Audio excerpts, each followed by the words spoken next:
8 sa 10 tao ay makararanas ng pananakit ng likod anumang oras sa buhay nila. Ito ang pangunahing sanhi ng mga taon ng pamumuhay na may kapansanan sa buong mundo. Higit pa ito sa cancer, mga sakit sa puso at diabetes.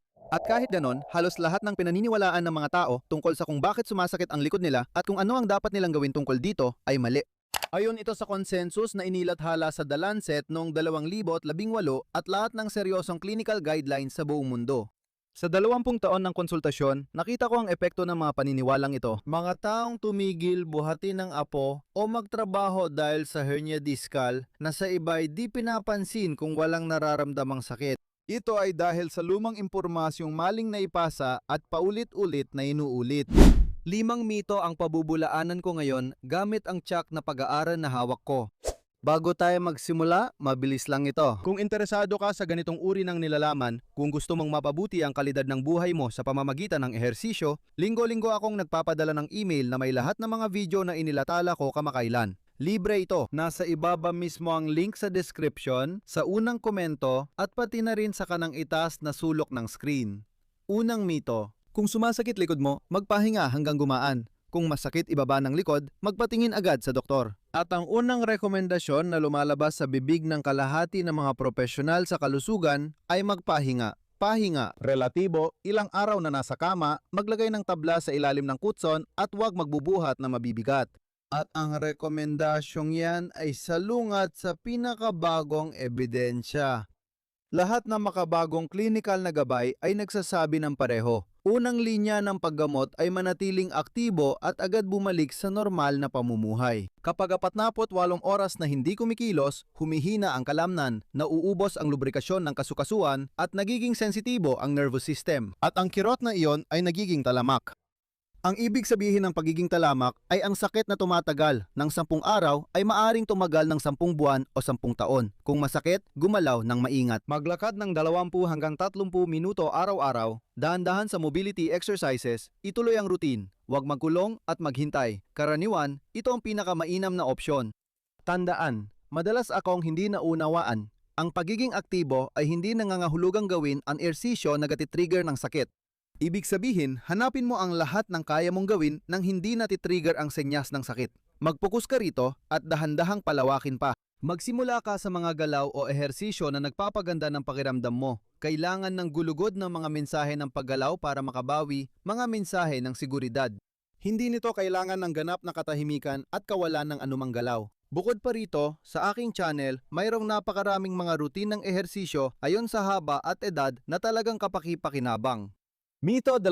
Kung may nakita kang hernia discal sa MRI, routine lang ito na kailangang operahan. Ito ang pinaka-nakakatakot na mito at sanhi ng maraming hindi kailangang paggamot sa nakaraang 30 taon. Lumabas ang mga salitang hernia, protrusion, discopatia. Kasunod nito, maririnig mong sira na ang gulugod mo at baka kailangan ng operasyon. Takot na ito ang napapahinto sa iyo. Humihinto ka sa pag-ehersisyo, humihinto ka sa pagpulot ng mga bagay sa sahig, humihinto ka sa pamumuhay. Narito ang impormasyon na baka ngayon mo lang narinig. Isang pag-aaral ang nailatala. Inilatala noong 2015 sa American Journal of Neuroradiology, sinuri ng isang pag-aaral ang MRI ng mahigit 3,000 katao na walang nararamdamang sakit sa likod. Mga malulusog, mga ordinaryong tao. Sa edad na 20-30% ay may pagumbok ng disc. Sa edad na 50-60% at sa edad na 80-84%.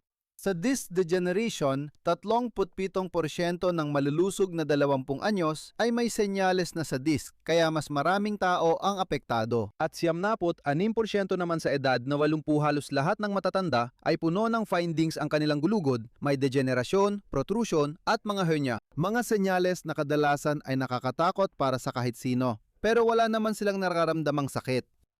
Alam ko mahirap itong maintindihan at tanggapin. Ang scan ay di nagpapaliwanag ng sakit, hindi ka isang label na ibinigay sa iyo ng profesional. Isa kang tao na maraming salik na nakaapekto sa karanasan mo ng sakit. Halimbawa, pwedeng may malaking hernia ka pero wala kang nararamdaman.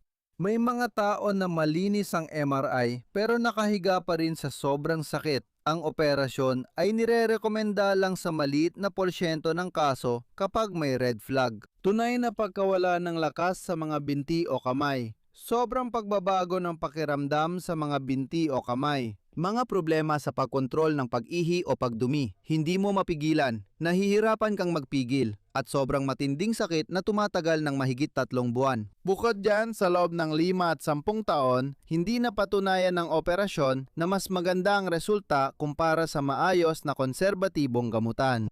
Parehong resulta, walang paklat, walang anesthesia, walang panganib, walang pagliban sa trabaho, at isa pang bagay na di alam ng marami. Ang mga hernia sa disc ay kusang ni-absorb ng katawan. Ipinapakita ng mga follow-up na pag-aaral na malaking bahagi nito ay nangyayari. Kusang lumiit ang laki nila sa unang mga buwan kahit walang gumalaw sa kanila. Nakakamangha, di ba?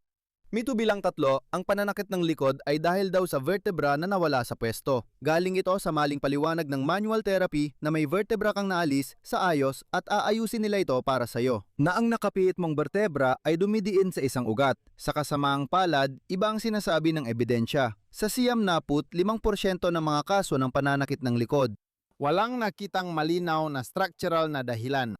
Tinatawag itong hindi tiyak na pananakit ng ibabang bahagi ng likod at hindi ito etiketang ginagamit lang kapag wala ng matukoy na ibang dahilan. Isa itong paglalarawan. Ang sakit ay hindi dahil sa isang vertebra na wala sa tamang pwesto. Depende ito sa kombinasyon ng iba't ibang mga salik. Pagkahina ng mga kalamnan, pagiging sensitibo ng mga ugat, kakulangan sa iba't ibang galaw, emosyonal na stress, kakulangan sa tulog, palaging nakaupo o hindi aktibo, maling paniniwala. Tulad ng mga paniniwalang maaaring tinanggap mo bago mapanood ang video na ito, ang sakit ay napakakomplikadong karanasan at hindi maaaring isisi sa isang bagay lang. Ang iyong gulugod ay isang napakatibay na estruktura. Sinusuportahan ito ng matitibay na mga litid at ng malalalim na mga kalamnan. At dahil na rin sa estruktura ng mga buto na nagiging dahilan kung bakit ang mga vertebra ay gumagalaw lamang sa napakaliit na saklaw. Kung wala ang sapat na lakas na parang kayang buhatin ng kotse mula sa lupa, hindi basta-basta naaalis sa lugar ang mga ito. Walang kusang nawawala sa ayos. Walang sinuman ang mag-aayos ng kahit ano. Ang talagang gumagana sa maikling panahon ay ang mga teknik na gamit ang kamay.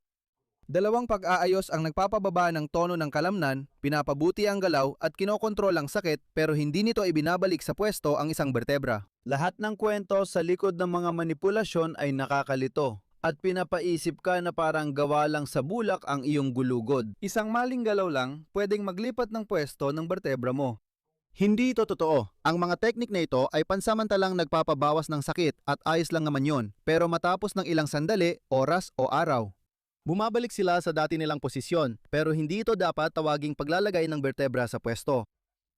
Mito bilang 4, ang pagbubuhat ng mabigat ay sumisira sa iyong likod. Hindi na binubuhat ang apo, hindi na nagbubuhat ng kahon, hindi na yumuyuko para pulutin ang nahulog, at hindi na nag-ehersisyo ng may buhat, lahat dahil sa takot. At ito na sasabihin ko sa iyo, baka magulat ka. Ang tamang paraan ng pagbubuhat ay hindi sapat para maiwasan ang pananakit ng likod. Inilatala ito noong 2016 sa JAMA International Medicine. Isa itong sistematikong pagsusuri at meta-analysis, ang pinakamagandang ebidensya. Sinuri nila ang lahat ng estratehiya, tamang pagbubuhat, paggamit ng lumbar belt, tamang postura, paggamit ng insole, at ergonomya sa opisina. Walang isa man sa mga yon kapag ginawa mag-isa ang pumipigil sa paglitaw ng pananakit ng likod. Epektibo lang talaga ang ehersisyo kasabay ng edukasyon tungkol sa pananakit.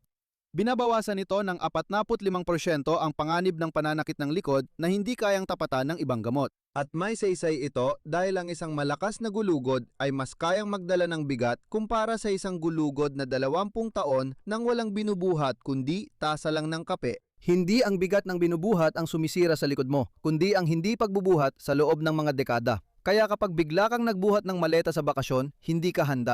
Kung hindi nagagamit ang buto, nagiging marupok. Kung hindi nagagamit ang kalamnan, umuurong. Kung hindi ginagalaw ang kasukasuan, tumitigas. Lahat tayo ay naalala ang Guinness Record sa Inglaterra tungkol sa lalaking nagtaas ng braso ng 20 o 30 taon. Ano ang nangyari sa braso niya?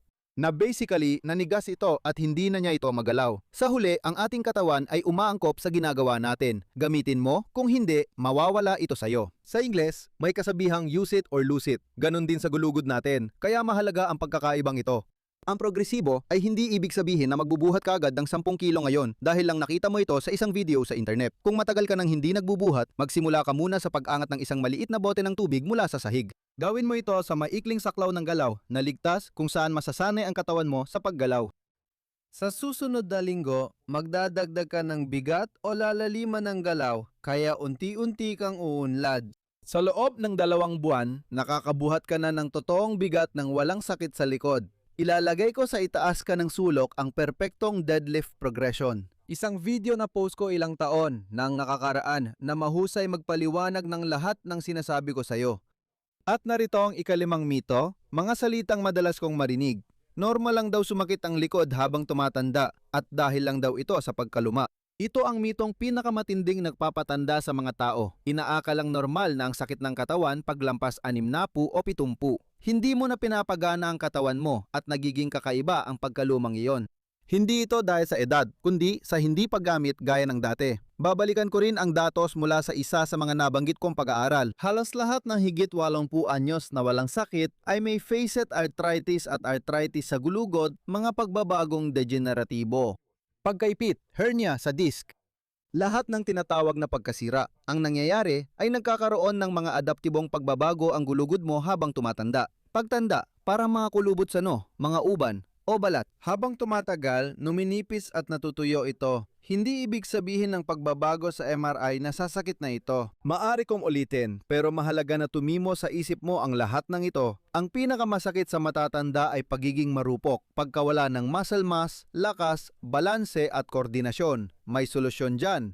Walang masama sa pagtanggap ng sakit sa buhay. Mahalaga ang pagsasanay sa gulugod, binti at abdominal. Panatilihin ang tamang timbang, sapat na tulog at gumalaw araw-araw. Nakakakita ako sa klinika ng mga 70 at 80 anyos na kayang bumangon mula sa sahig ng halos walang tulong. Hindi ito mahika o henetika, kundi dahil naglaan sila ng oras para sa kanilang katawan. Isang pag-aaral sa mga higit 70 anyos na nagsimulang mag-ehersisyo ng lakas 2 beses kada linggo ay nagpakita ng 20% pantaas sa loob ng 3 buwan sa edad na iyon. Ang katawan ng tao ay kayang mag-adapt anuman ang edad. Hindi kailanman huli magsimula at ang tamang panahon ay ngayon. Hindi kung kailan lumala na ang kalagayan. Ito ang 5 mito na natalakay natin. Hindi pahinga, kundi kilos ang kailangan. Hindi rin agad operasyon ang unang opsyon. Seryoso ang konserbatibong gamutan. Walang vertebra na lumilihis. May spine na hindi sanay. Ang pagbubuhat ng mabigat ay hindi nakakasira. Ang kahinaan ng iyong mga kalamnan ang siyang sumisira sa iyo. Hindi edad ang may kasalanan. Ang kawalan ng aktibidad, oo. Kung nakarating ka hanggang dito, taos puso akong nagpapasalamat sa iyo sa panonood ng video na ito. Salamat sa oras na ibinigay mo para makinig. Ang pagbabago ng pag-unawa mo sa gulugod at sakit ay binabago rin ang pag-aalaga mo dito. Iyan ang tunay na nakapagliligtas ng likod, hindi brace sa likod, mamahaling kutson, bagong gym machine o mga electrode. Unawain na ang katawan mo ay ginawa para gumalaw, magbuhat, magbuhay at mag-adapt. Kung nais mong tumanggap ng ganitong nilalaman sa email mo, mga ehersisyo sa bahay kahit walang gamit, madaling ipinaliwanag na pag-aaral at routines para sa matibay na katawan. May link sa unang komento at video description para sa aking lingguhang newsletter. Dito ko libreng binabahagi lingguhan ang nilalaman ko. Isang yakap, ingatan ang gulugod mo. Kita tayo sa susunod na video.